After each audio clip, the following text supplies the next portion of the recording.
Hello people, welcome to sleepy classes. सबसे पहले तो आपको रिपब्लिक डे की बहुत बहुत बधाई। एंड आज डे 34 है। तो रिपब्लिक डे के कॉन्टेक्स्ट में आपके लिए क्वेश्चन भी है कि आपको मुझे कमेंट्स में बताना है कि रिपब्लिक का मतलब क्या है। When we say India is a republic, तो what do we mean by that. ठीक है जी। तो कमिंग बैक, तो डे 34 है आज एंड हम एनवायरनमेंट से कंटिन्यू करेंगे। टेस्ट 2 के लिए प्रिपेयर कर रहे हैं हम। आपको ये वीडियोस देखनी है। ये जो प्लेलिस्ट है इसमें सारी वीडियोस जो भी हैं। एंड शंकर IAS का आज हम 20th चैप्टर करेंगे। तो इस चैप्टर में कुछ इंपॉर्टेंट मैं चीज़ें आपको मार्क करवाता चलूँगा। UNFCCC बहुत ज़्यादा इंपॉर्टेंट है। UNFCCC के बारे में आपको जानना है जितना हो सके। इसके बाद हमारे पास क्योटो प्रोटोकॉल है। तो this is again very important.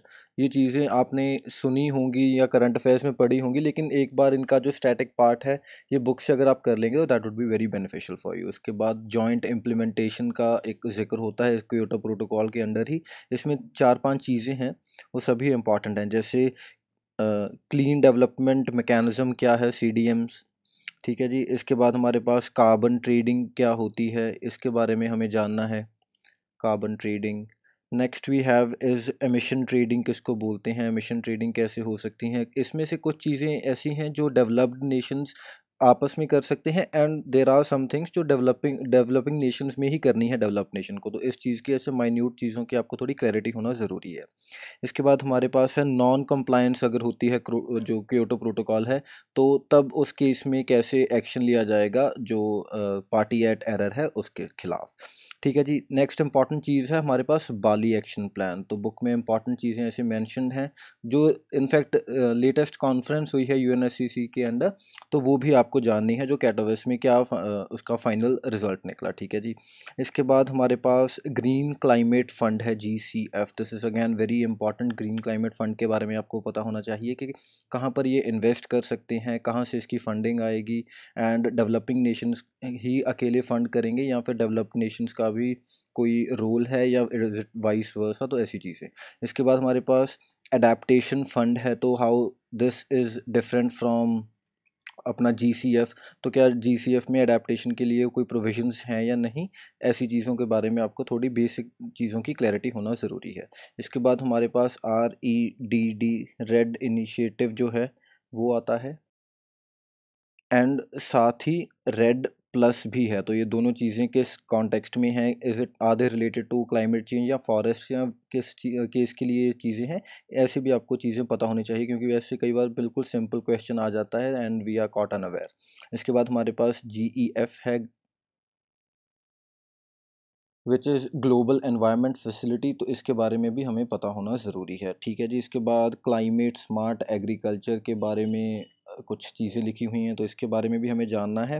And IPCC, this is also very important. क्या IPCC अपनी जो रिसर्च है वो खुद करता है या वो दूसरों की रिसर्च पर रिलाई करता है। तो ऐसी बेसिकली चीज़ें, फंडामेंटल चीज़ें। एंड क्या ये पेरिस कॉन्फ्रेंस के अंडर बना या क्या ये अर्थ जो समिट हुआ था उसके अंडर बना या उससे पहले की बॉडी है। तो ऐसी थोड़ी टाइमलाइन की भी आपको क्लैरिटी होना इज़ इम्पॉर्टेंट। इसके बाद हमारे पास national greenhouse inventories programme है, NGGP। तो ये इसके बारे में आपको पता होना चाहिए NGGIP। ठीक है जी।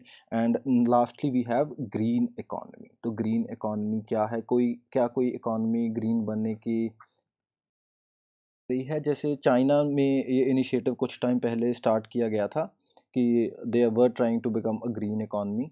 तो वॉज इट सक्सेसफुल या नहीं, तो इसके कॉन्टेक्स्ट में आपको थोड़ी सी रिसर्च करनी पड़ेगी। ठीक है जी। तो ये तो रहा आपका आज का टारगेट। अब हम रिवाइज करते हैं जो आपने कल पढ़ा था। तो क्वेश्चन है which of the following statement is are correct in the context of carbon sink. Carbon sink के बारे में आपको आई होप आपने पढ़ा होगा थोड़ा डिटेल में। तो दो स्टेटमेंट्स हैं।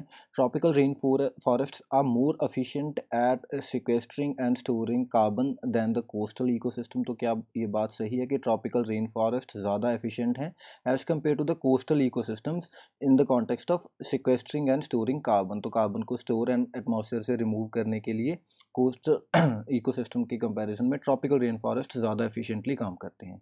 एंड दूसरी स्टेटमेंट है UNESCO is one of the coordinating agency of this initiative.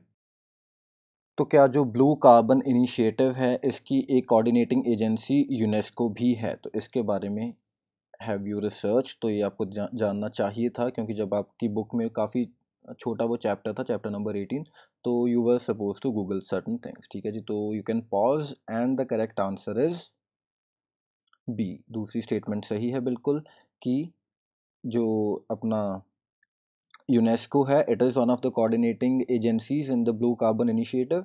And जो पहली स्टेटमेंट है वो गलत है। इनफैक्ट जो कोस्टल इकोसिस्टम्स हैं वो ज़्यादा एफिशिएंट हैं as compare to the tropical rain forest also. And दूसरी बात कि इन्होंने क्वांटिटी वाइज भी ज़्यादा जो कार्बन है उसको स्टोर किया हुआ है इन द ओशन बेड। ठीक है, इसीलिए coastal ecosystems are also very important for the delicate balance of our earth. तो इस इनिशिएटिव के बारे में हम थोड़ा जान लेते हैं, ब्लू कार्बन इनिशिएटिव के बारे में। So it is a global programme जो बनाया गया था to mitigate climate change through restoration and sustainable use of coastal and marine ecosystems. तो रिस्टोर करने के लिए एंड मोरोवर सस्टेनेबल यूज़ करने के लिए जो हमारे कोस्टल एंड मरीन इकोसिस्टम्स हैं उनको ये इनिशिएटिव लाया गया था। एंड करंटली जो इसका फोकस है वो mangroves, tidal marshes and sea grasses के ऊपर है। तो इनके कॉन्टेक्स्ट में भी आप थोड़ा थोड़ा जान लीजिए, जैसे मैनग्रूव्स में जो प्लांट्स होते हैं उनकी कुछ स्पेसिफिक क्या अडेप्टೇಷನ್ಸ್ की हुई हैं उन्होंने। ठीक है जी, एंड स्टिल्ट रूट्स वगैरह, and tidal marshes similarly, and sea grasses के कॉन्टेक्स्ट में भी आप थोड़ा गूगल कर लेंगे तो कोई ऐसा क्वेश्चन आएगा तो you could handle that. And अगर हम कोऑर्डिनेटिंग एजेंसीज़ की बात करें तो देयर आर 3। एक तो हमारे पास कंजर्वेशन इंटरनेशनल है, CI। Next we have is IUCN, international union for conservation of nature, तो वो भी इसका पार्ट है ब्लू कार्बन इनिशिएटिव का।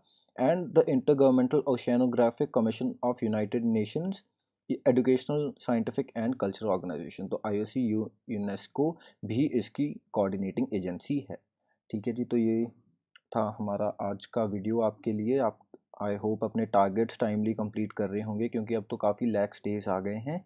तो जो भी बैकलॉग है उसको जल्दी से जल्दी फिनिश कीजिए, रिपब्लिक डे की परेड देखिए, एंजॉय कीजिए। Thank you for watching, bye bye.